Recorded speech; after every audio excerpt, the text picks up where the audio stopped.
नमस्ते भैया बहनी चाची माई लोगन। आज मैं एक गीत लेके आई हूँ, बहुत दर्द भरा गीत है। आप लोगन को अगर अच्छा लगेगा तो लाइक कर देना।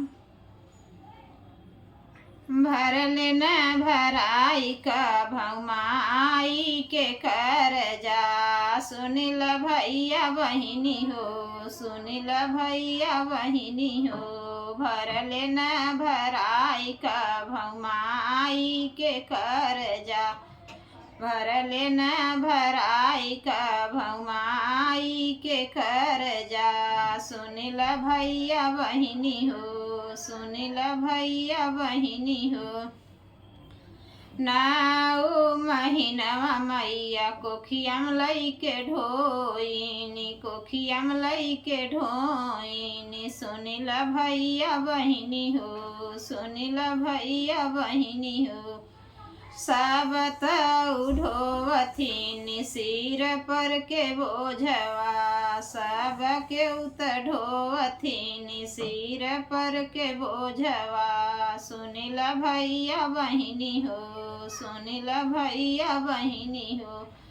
माई ढोवथी कोखिया के बोझवा, माई ढोवथी कोखिया के बोझवा, सुनिल भैया बहिनी हो, सुनिल भैया बहिनी हो। अथाह दरदिया सही के माई करथिन गिलवा से झूरवा, अथाह दरदिया सही के माई करथिन गिलवा से झूरवा, गिलवा से झूरवा हो, गिलवा से झूरवा, सुनिल भैया बहिनी हो, सुनिल भैया बहिनी हो। माई के कर्जा भरले नाही भराई हो, माई के कर्जा भरले नाही भराई हो, सुनिल भैया बहिनी हो, सुनिल भैया बहिनी हो।